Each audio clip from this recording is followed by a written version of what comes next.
A warm welcome all of you to this book review.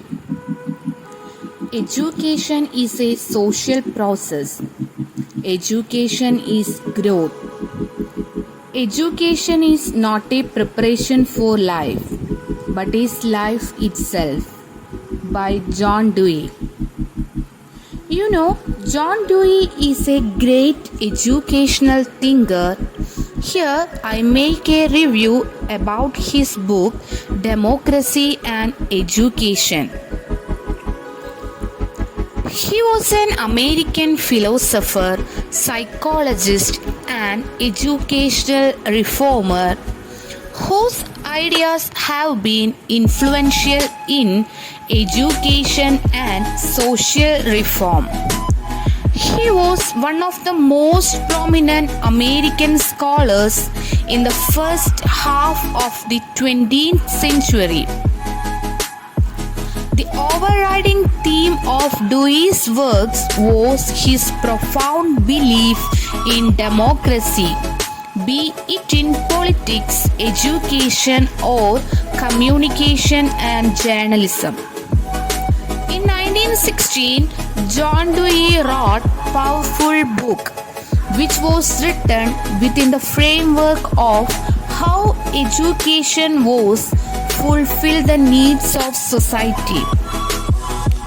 The book entitled Democracy and Education defined democracy as a way of defining culture.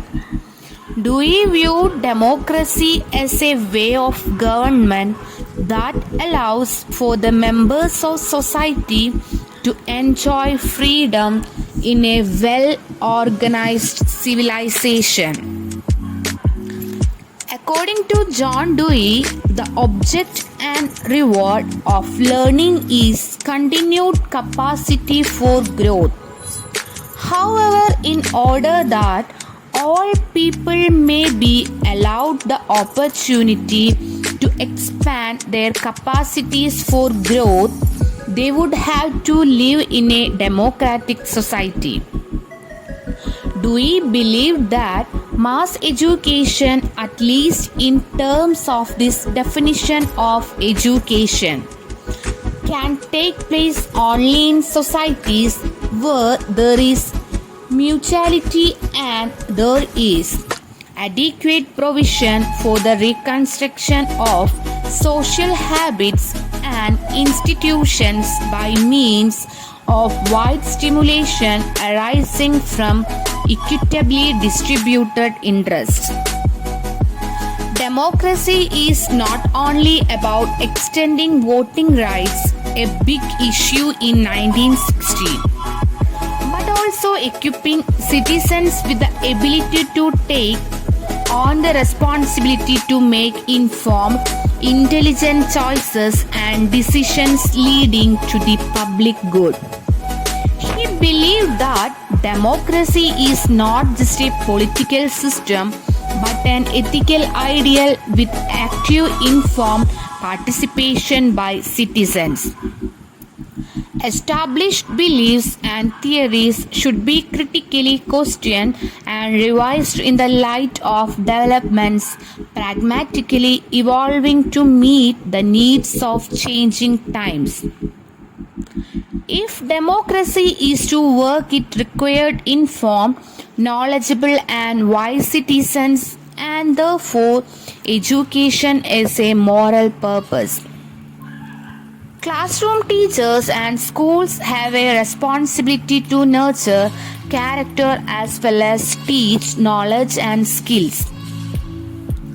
Dewey stressed that education has to prepare students for an uncertain future and therefore a high priority should be given to developing effective habits and the ability to adapt and learn to learn. This is notable given the fact that during his lifetime, with the notable exception of the Great Depression and 2 world wars, life for most people was comparatively predictable.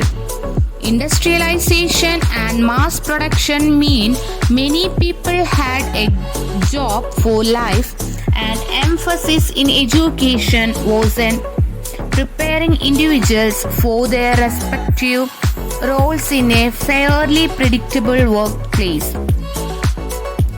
The modern globalized world is, by contrast, highly unpredictable. Individuals often have little job security and multiple careers, and coping with uncertainty has never been more important. Dewey's understanding of constructivism as a theory explaining how deep learning happens, further developed by Vygotsky and others, and has become the established paradigm. Consequences now widely recognized include engaging and challenging students, relating learning to experience, and listening to the voice of the learner in order to understand students' thinking and adjust teaching accordingly. Dewey's concerns that a focus on the learner's interest need to be balanced with the need to develop powerful knowledge and understanding continues to matter today in debates about how to organize the curriculum. As we move into the uncertain global information age, perhaps Dewey's concern with the relationship between effective democracy and education is his most important lesson. It has never been more important to help the young cope with uncertainty well, to learn how to learn for life, and to understand that education is a moral enterprise concerned with the developing informed citizens capable of making informed choices and decisions. In Democracy and Education, Dewey argues that the primary ineluctable fact of the birth and death of each one of the constituent members in a social group determine the necessity of education. This is the overall idea about this book. I conclude my words. Thank you.